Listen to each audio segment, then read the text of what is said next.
Examination hall में तुम्हारा सबसे बड़ा दुश्मन है नेगेटिव मार्किंग। जीईटी का एक सही सवाल आपको 4 नंबर देता है और वहीं पर गलत जवाब आपको देता है -1.33। मैथ्स में आपको कैलकुलेशन करना है। कैलकुलेशन करने के लिए जगह चाहिए। अब जगह कई बार हम इतनी हौच-पौच कर देते हैं ना कि वहां पर हमने कहां सवाल किया खुद ही को समझ में नहीं आता। इस लास्ट के 10 मिनट में इतना पैनिक हो जाते हैं कि सारे ऑप्शंस हमको सही लगना शुरू हो जाते हैं और हम जल्दी करना शुरू कर देते हैं। सबसे बड़ी गलती आप ये करते हैं। आपके एनडी के एग्जामिनेशन में बहुत ही कम दिनों का समय बचा हुआ है और एग्जामिनेशन हॉल में तुम्हारा सबसे बड़ा दुश्मन है नेगेटिव मार्किंग। जय everyone, I am Prathamesh Ranjani और मैं आप सभी का डिफेंस वाला के इस अमेजिंग प्लेटफॉर्म के बार बहुत बहुत स्वागत करता हूं। देखो, नेगेटिव मार्किंग एक ऐसा जहर है ना जो लगातार तुम्हारे नंबर को एग्जामिनेशन हॉल में धीरे धीरे कम करता जाएगा और आपको पता भी नहीं लगता है। अब कैसे इसको कम किया जाए, आज हम इसी के बारे में बात करने वाले। तो सबसे पहले अपने दुश्मन के बारे में बात करते हैं कि हमारा दुश्मन नेगेटिव मार्किंग है क्या। देखो, आप सभी जानते हैं कि हमारे एनडी के एग्जामिनेशन में आपके 2 पेपर होने वाले हैं। पहला पेपर जिसमें 120 सवाल होंगे जो 300 नंबर का होने वाला है और दूसरा पेपर जो आपका जीएटी का होता है उसमें 150 सवाल होने वाले और वो 600 नंबर का होने वाला है। मैथ्स के पेपर में एक सही जवाब के आपको मिलते 2.5 नंबर और एक गलत जवाब के मिलते कितने 0.83 नंबर। वहीं अगर मैं जीएटी के बारे में बात करूं तो जीएटी का एक सही सवाल आपको 4 नंबर देता है और वहीं पर गलत जवाब आपको देता है -1.33। अब इस बात को ध्यान में रखना है आपको। सपोज कीजिए आपने मैथ्स के 5 सवाल गलत कर दिए, नेगेटिव मार्किंग कितनी आएगी? और वहीं सपोज करो कि अगर तुमने जीएटी के 5 सवाल गलत कर दिए तो नेगेटिव मार्किंग कितनी आएगी? जीएटी में तुम्हारी नेगेटिव मार्किंग तुम्हारे नंबर पे ज्यादा इंपैक्ट करने वाली है।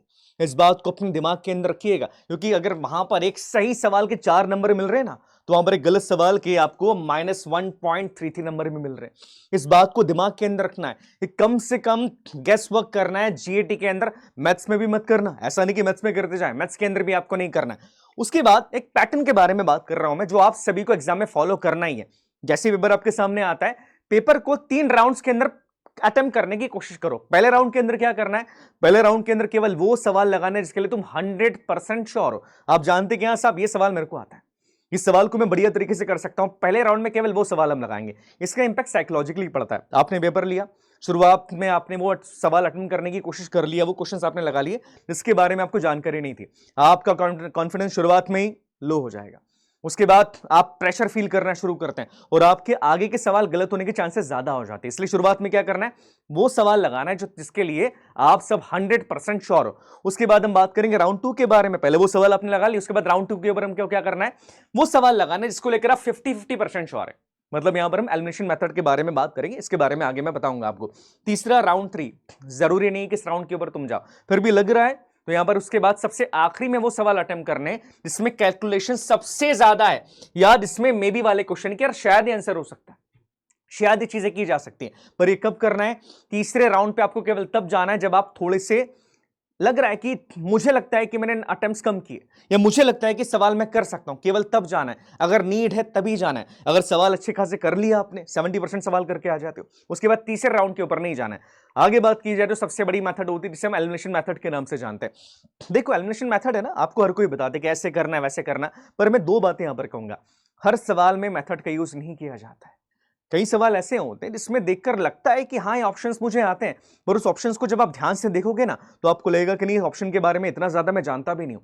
तो एलिमिनेशन मेथड का यूज आपको हर सवाल के अंदर नहीं करना है, केवल उस सवाल में करना है जहां पर 2 ऑप्शंस में आप श्योर हो कि ये ऑप्शन तो हो ही नहीं सकते, किसी भी कीमत पे ऑप्शन तो यहां पर हो ही नहीं सकते। केवल इस ऑप्शन के अंदर आपको एलिमिनेशन मेथड का यूज करना है। आई बात समझ में? उसके बाद बच गए आपके 2 ऑप्शन। वहां पर भी क्या करना है, क्लोजेस्ट ऑप्शन कौन सा है, गेस वर्क नहीं करना है। क्लोजेस्ट ऑप्शन कौन सा आ रहा है, सबसे क्लोजेस्ट ऑप्शन के क्या आ रहा है, बस वो चीज दिमाग के अंदर रखना और याद रखना जरूरी हो तभी इस चीज का ध्यान रखना, अदरवाइज कोई करने की जरूरत नहीं। यहाँ पे मेरी बात समझ में आ रही है? दूसरी बात, इसमें क्या होता है, कई बार आपने देखा होगा स्टेटमेंट के सवाल आते हैं। फॉर एग्जाम्पल की बात की जाए कि 4 स्टेटमेंट देकर रखें। अब आपको पता है कि चौथा स्टेटमेंट तो बिल्कुल ही गलत है, बिल्कुल ही गलत है, और 3 स्टेटमेंट में चौथे स्टेटमेंट को सही बता के रखा। केवल एक स्टेटमेंट ऐसा है जिसमें दिखाया कि साहब चौथा स्टेटमेंट यहां पर गलत है, उसको टिक यहां पर कर दो। इस तरीके से सवाल को पढ़ के आपको प्रॉपरली एलिमिनेट करना है। आई बात समझ में? गैस वर्क मत करते रह जाना। आगे बात की जाए, सबसे बड़ी मिस्टेक जो आप सभी कर रहे हैं अभी मॉक टेस्ट के अंदर भी, हम सवाल को पढ़ते नहीं है। ऑप्शन में क्या पूछा गया है, इनमें से क्या करेक्ट है इनकरेक्ट है। फॉर एग्जांपल की बात की जाए, सवाल आता है which of the following is not a fundamental right. हमारे दिमाग के अंदर क्या था, हमने पढ़ लिया फंडामेंटल राइट, अच्छा ये फटाफट क्लिक कर दिया।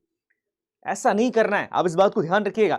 सवाल आ रहा है कि इनमें से कौन सा फंडामेंटल राइट नहीं है। जो ट्रैप होता है ना, नॉट का, करेक्ट का, इनकरेक्ट का, इसमें तुम्हारे कम से कम 6 सवाल गलत हो रहे जीएटी के।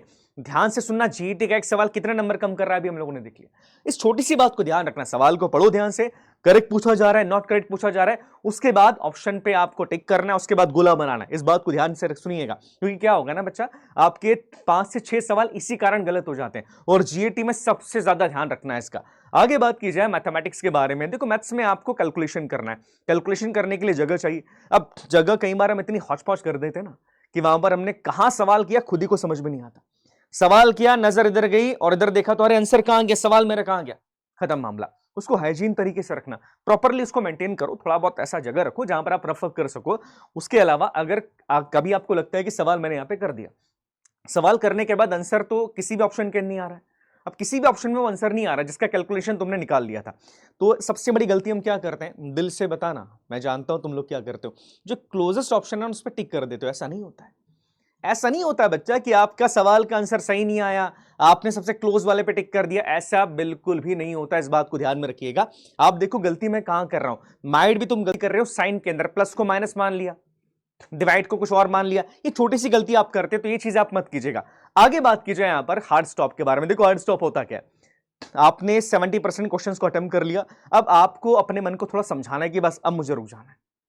किस कंडीशन के अंदर, जब आपको लगता है कि आगे के सवाल मुझसे बन नहीं रहे, या लगता है कि आगे के सवाल थोड़े से ट्रिकी हैं, अपने मन को थोड़ा सा यहां पर समझा लो। आप सबको प्रीवियस ईयर की कट ऑफ के बारे में जानकारी है, कट ऑफ से आपके नंबर अच्छे आ रहे हैं, आपने देख लिया कि मैंने अच्छे खासे सवाल कर लिए, अपने मन को थोड़ा शांत रखो, समझाओ और बोलो कि बस अब रुक जा। क्योंकि क्या हो गया, इसके बाद आप गलतियां ज्यादा करते हो, और गलतियां सबसे ज्यादा कहां पर होती है, लास्ट के 10 मिनट के अंदर, द लास्ट 10 मिनट पैनिक। आप सब जानते हैं, अगर आपने मॉक टेस्ट लगाए तो लास्ट के 10 मिनट में सबसे ज्यादा नेगेटिव मार्किंग एस्पिरेंट करते हैं। क्यों, जल्दबाजी के अंदर, डर लग रहा है, दिमाग के अंदर चलता है कि अरे नहीं मैंने सवाल कम करे। अरे सवाल तुमने कम नहीं करे, हो सकता है तुम्हारा कट ऑफ से ज्यादा तुम सवाल करके आ चुके हो, बट हम क्या करते हैं, इस लास्ट के 10 मिनट में इतना पैनिक हो जाते हैं कि सारे ऑप्शंस हमको सही लगना शुरू हो जाते हैं, और हम जल्दी जल्दी जल्दी जल्दी करना शुरू कर देते हैं। सबसे बड़ी गलती आप ये करते हैं, ऐसा कुछ नहीं करना है। लास्ट के 10 मिनट के अंदर लग भी रहा है ना कि मैंने सवाल कम करे, तो केवल वो सवाल करो जो आपको सही तरीके से आते हैं, सवाल पे ध्यान दो, फोकस के साथ सवाल करना है। लास्ट के 10 मिनट में पैनिक बिल्कुल मत होना है, बहुत बड़ी गलती, क्योंकि आपको नहीं पता ना इस बार कट ऑफ क्या जाने वाला है, हो सकता है इस बार कट ऑफ कम जाने वाला, हो सकता है कि इस पेपर इस बार डिफिकल्ट बना दिया गया, तो इस चीज को दिमाग के अंदर आपको रखना पड़ेगा। आगे बात की जाए, ऐसे ऑप्शंस जो कि एक जैसे दिखते हैं उनसे थोड़ा बच के रहिएगा। एग्जांपल की बात की जाए, मैथ्स में 1.33, 1.22, आर्टिकल 14, आर्टिकल 15, हम गलती क्या करते हैं, अच्छा दिमाग में हमने सवाल जल्दी जल्दी कर लिया, पढ़ा नहीं, ऑप्शन लगा दिया 1.22, आंसर था 1.33। गलतियां होती, बहुत बार गलतियां होती, तो इससे देख थोड़ा सा सीखना पड़ेगा, हमको समझना पड़ेगा कि ऐसे ऑप्शन जो एक जैसे दिखाई दे रहे हैं उसको क्लियरली आपको मेजर करना है, देखना है कि अच्छा ऑप्शन इस बारे में बात कर रहा है, ये ऑप्शन तो इस बारे में बात कर रहा है। बिना देखे जल्दबाजी में कोई भी गलती आपको नहीं करना है। उसके बाद ये चीजें करोगे कब, अभी करना है। दिन में कम से कम एक मॉक टेस्ट ऐसा लगाओ जिसमें आपका केवल और केवल एक गोल होना चाहिए कि मुझे इस मॉक टेस्ट के अंदर एक नंबर भी नेगेटिव नहीं लेकर आना है। मतलब गोल क्या होना चाहिए, not negative marking, not even 1 number.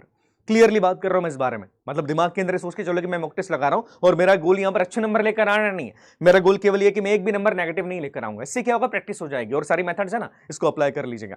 उसके बाद कुछ ऑप्शन ऐसे जो तुमको अपनी तरफ अट्रैक्ट करेंगे कि मैं सही ऑप्शन हूं, मैं सही ऑप्शन हूं, उसके बारे में सोचना। कई बार क्या होता है, सवाल आधा पढ़ा, ऑप्शन देखा, अरे ये ऑप्शन होने वाला नहीं, पूरा सवाल पढ़ो, ऑप्शन की तरफ अट्रैक्ट आपको नहीं होना, बिकॉज बहुत सारी गलती आप यहां पर करते हो, और ये चीज आपको अप्लाई करनी अभी मॉक टेस्ट के अंदर। ये सब मत करना कि मैं एग्जाम हॉल में जाके सर ये अप्लाई करूंगा, नहीं, अभी आपको अप्लाई करनी, और देखिएगा आपके नंबर में 10 से 15 सवाल और ज्यादा बढ़ जाएंगे। इस बात का ध्यान रखिएगा। चलिए, तो आप सभी को बेस्ट ऑफ लक एग्जाम के लिए, तब तक के लिए जय हिंद, जय भारत, भारत माता की जय।